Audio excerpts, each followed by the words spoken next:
Hey review family, keep it high, keep it tight. My name is Jay Morris, the review guy, reviewing music for the love of music, and I'm back again to bring you another video. So it's a really nice day out today, and I figured that I would record an outdoors video because it's been a while since I've done one of those with a topic that I've wanted to talk about for a bit. So oftentimes you'll see these like starter pack videos or these like gateway band videos,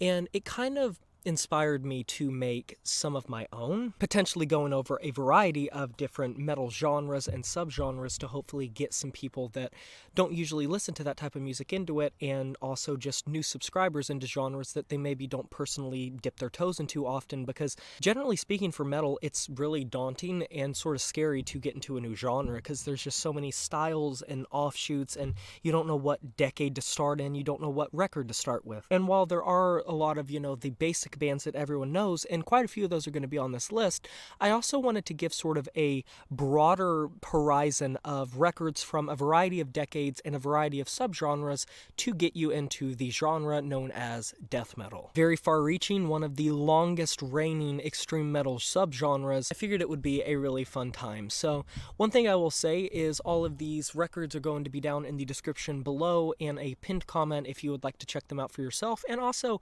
what are some of the bands that got you into death metal? What are some of the gateway bands that got you into the music that you listen to in death metal? And if you were to impart wisdom on someone that is just now getting into the genre, what band or bands would you suggest? Be sure to let me know down below. Can't wait to hear it. So I will say there are a couple omissions that I was going to put on this list, but I just wanted to keep them as sort of honorable mentions, so I didn't make the list just everything you've already heard. That being Possessed record, Seven Churches, as well as pretty much any of Autopsy's very early work. Neither of those bands are on this list, and it's nothing against them. It's just solely I wanted to basically keep this list to a minimum of sort of repeats and do some records that some people may not have heard of if they're just now getting into the genre, or names that they maybe haven't heard of. But a name you probably have heard of that I'm going to start the list with, and I feel like these are in no particular order, but this is just an obvious one, is Death's record, Scream Bloody Gore, released back in 1987, if I remember correctly. Chuck is probably one of the greatest death metal frontmen, if not the biggest and greatest larger-than-life personality, and the world really got robbed of him. Now, Death is a project that had a lot of diversity throughout their runtime, a lot of versatility, and while they are considered as one of the bands alongside Possessed that really revolutionized and brought death metal to a larger audience and a larger genre, by that same token, Death really did dabble in a lot of technical elements that would later become mainstays for death metal and a lot of other subgenres. But the reason I put Scream Bloody Gore is I think it is one of the greatest examples of what the sort of bare minimum of death metal necessarily is. What constitutes the genre? What constitutes a death metal record, and why? What makes a death metal record what it is? What should you expect? What sort of down-tuned guitars or what sort of vocals? And around this time, I think it would be a very good record to start with for a beginner, because Death at this point in time, as well as Possessed, had a lot of thrash metal influence going into their style. So sort of in the 80s when death metal was coming around, and even black metal to some degree, were very influenced by thrash metal and speed metal in such a way that the riffs aren't necessarily so intrusive to the average listener that maybe only listens to Black Sabbath and Led Zeppelin and AC/DC, because some of those riffs do still feel like a lot of the thrash metal and heavy metal that was popular then. So Death's Scream Bloody Gore is not only a really good introduction to the genre just because of the influences and how it comes across, but it also laid so much of the groundwork for what death metal necessarily can entail. And for anyone that wants to hear what the genre necessarily is, I think it's a fantastic place to start. So the next record, we are jumping to 2001 with Opeth's record Blackwater Park. Now, this could be a very big surprise to a lot of people, because Blackwater Park, for fans of Opeth or just fans of their breed of death metal, you'll know that this record did get a lot of acclaim, but it also got a lot of polarization, with some people thinking that they were deviating too heavily from their pre-existing style. If you're unfamiliar with Opeth,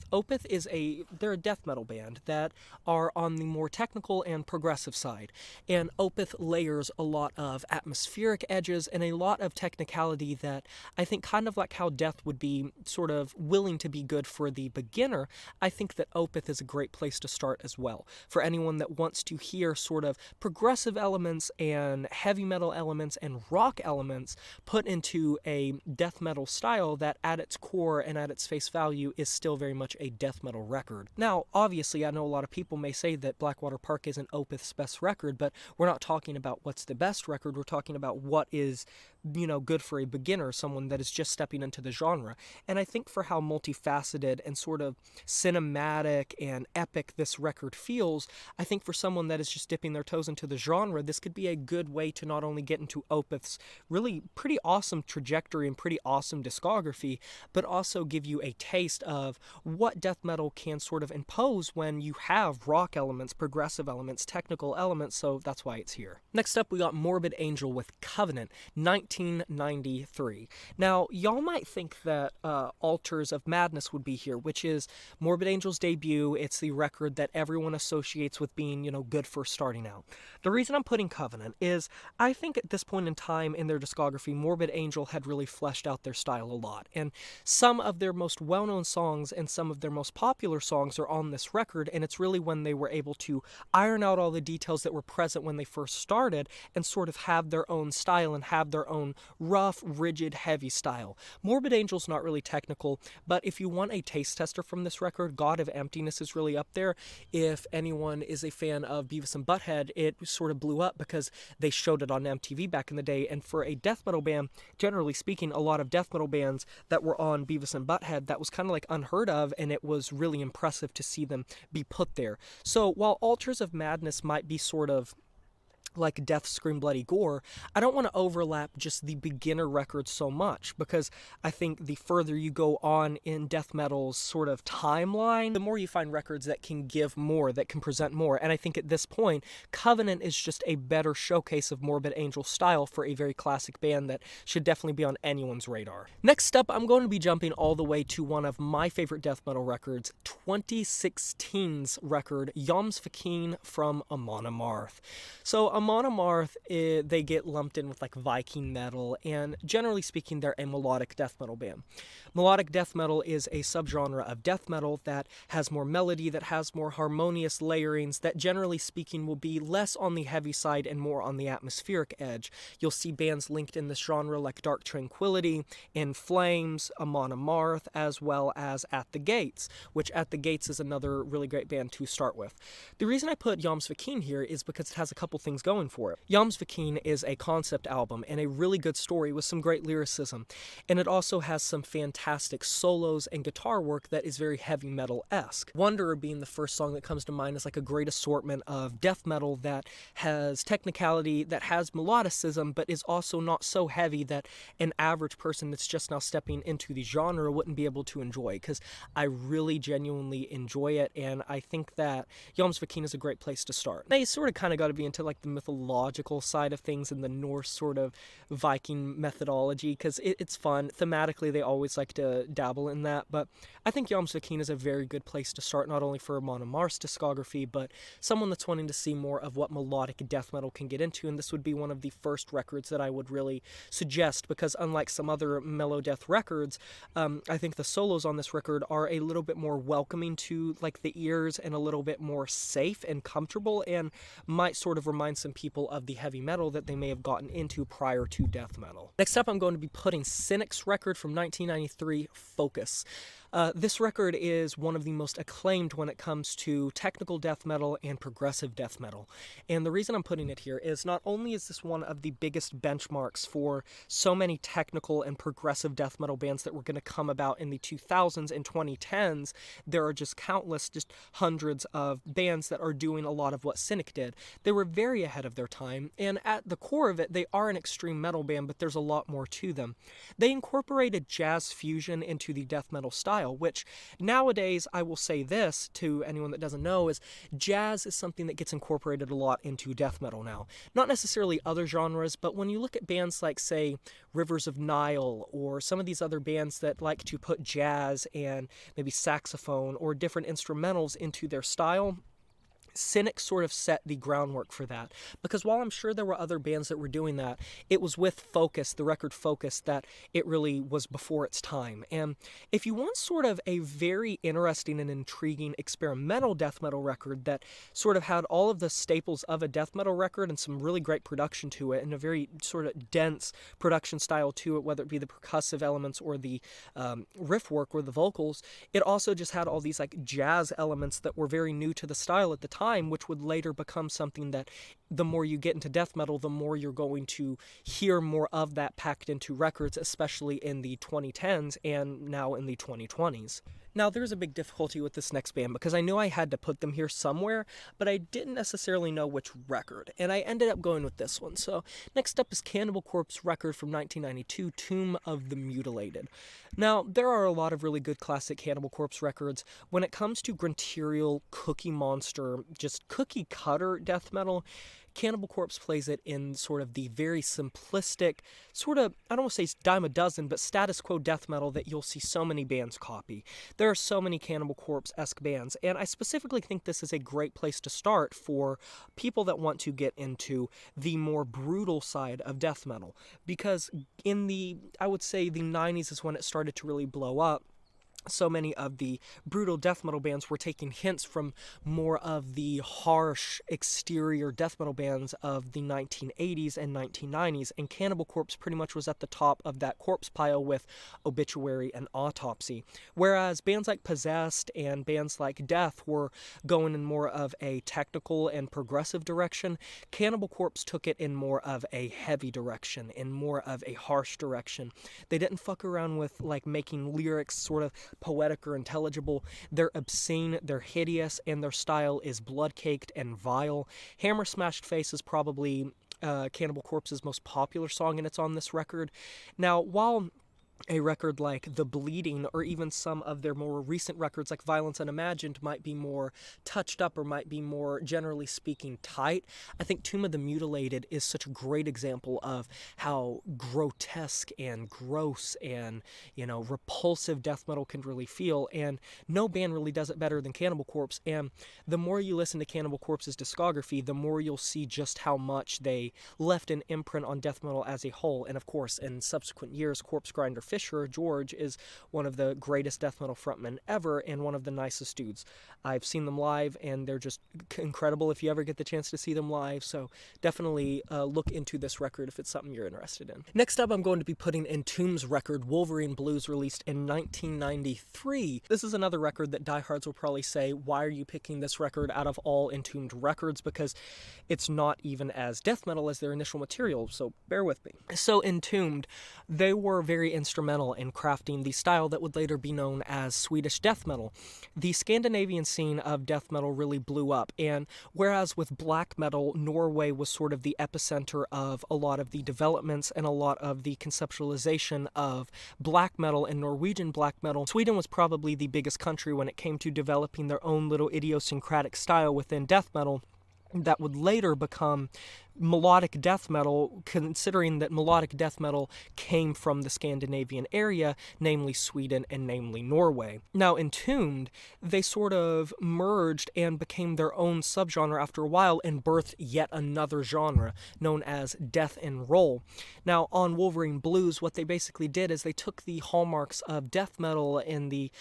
crusted up riffs and the gunshot percussion and the harsh, brittle vocals, and they turned up the intensity, but they also layered in a lot of groove elements. Now, this was around the time that groove metal was sort of beginning to get its stride, get its start, and I think Entombed noticed that and wanted to be a part of that, but they also were fans of rock and roll, so they sort of gave birth to what is now known as death and roll. And while Entombed's early material is a very good place to start as well, because they were so instrumental in crafting what is now known as Swedish death metal, Wolverine Blues is such a cool record because not only does it let you hear what Entombed is capable of as is, but it also gives you a great introduction to death and roll and sort of the Swedish death metal scene as a whole, and what would later become death and roll, which is a pretty popular genre to this day. Next up, I have Immolation with Close to a World Below. This was released in the year 2000. So the turn of the millennium had so many great death metal records drop and just extreme metal records drop in general, but Immolation stands out as being one of of the most essential death metal records ever. It is impenetrable, it is chaotic, it is heavy, it is so technical, it is so smart, but there's still a level of intelligence and there is still a level of catchiness to the way they write their riffs, and the vocals are so tight, the production is phenomenal. And when it comes to death metal records that were released in 2000, which surprisingly, it was a very competitive year, generally speaking, Immolation stands at the top of the top when it comes to this record. Immolation had already been around for a hot minute, and they'd already released material, but this is really where not only did they come into their own with such a style that would leave such a lasting impact not only for their legacy, but just all the bands around them that would later follow, and the year as a whole, but it set the tone of so many fantastic death metal records that were going to come out subsequently. So if you want to check out a very well-made, just produced, and extremely multi-phased death metal record, this is a great place to start. Next up, I'm going to put Cryptopsy with None So Vile. This is a technical death metal record, probably the most technical death metal record on this list. Maybe Cynic is up there too, but Cryptopsy is a band that I think a lot of people overlook when they say these starter pack videos, because Cryptopsy came around in a time where technical death metal was just sort of hitting its mark, and it was kind of starting to develop and flourish. It was in its infant stage, and even bands like Death were just now starting to pick up the progressive elements and the technical elements. Cryptopsy's record here, None So Vile, I think is probably my favorite record from them, and the one that exemplifies what death metal can be when you put a little bit more thought into it, when you put a little bit more technicality to it, with some surprisingly good lyrics as well. But even though they do get very overlooked and the technicality is, generally speaking, maybe not as fleshed out as it later would be, the 90s were a fantastic time for so many tech death bands, and even bands like Gore, like with their record Obscura, would be a fantastic place to start. But Cryptopsy, I think, deserves a lot more love for what they did for the technical death metal genre, and if it wasn't for what they did, I don't think that there would be nearly as many sporadic, chaotic tech death bands, but it still really is cerebral and it's smart to listen to. And finally, I obviously have Obituary with The End Complete. Now, this is sort of a band that I've talked about quite a few times in this list, but not only is this another surprise, because people probably would have expected to see Cause of Death, people that are fans of Obituary or know death metal. The End Complete, sort of, I would kind of compare it to what I said about, Entombed, or Opeth even, where you have a record that is sort of the fleshed out version of what they already had. And I think at this point in the 90s, Obituary was not only fleshing their style out to be very harsh and be very rigid, but also just have a lot of great riff writing and a lot of great production tactics that would later become so common for death metal it's not even funny. And I'm more of an Obituary fan than I am an Autopsy fan, but sincerely, I think The End Complete is probably my favorite Obituary record, even over Cause of Death, because while Cause of Death had the primordial and nature and the rawness of sort of not necessarily being lo-fi, but sort of being so in their infancy that there was like an amateur quality to it. There was something that was so basic about it that at the time of its inception, it was so original and it was so creative. And I think The End Complete does everything Cause of Death did, but touched up in a way that sort of puts their style on display more, because I'm not the biggest fan of the production on Cause of Death. I think it's sometimes too raw to really hear what's going on, but I think The End Complete really touched that up a lot. As a whole, though, these are the records that I'm going to put on your guys' radar, and there are so many more. There's enough to make a ton of lists for a ton of genres, but let me know down in the comment section below, what were the gateway bands for death metal for you, and not only that, but what bands would you recommend for complete beginners? I can't wait to hear it. Be sure to let me know down in the comment section below. Be sure to like this video if you enjoyed it, subscribe to join the review family today, and smash that notification bell to be notified of my future uploads. You know who it is. My name is J Morris, the Review Guy, and I'm signing off saying farewell.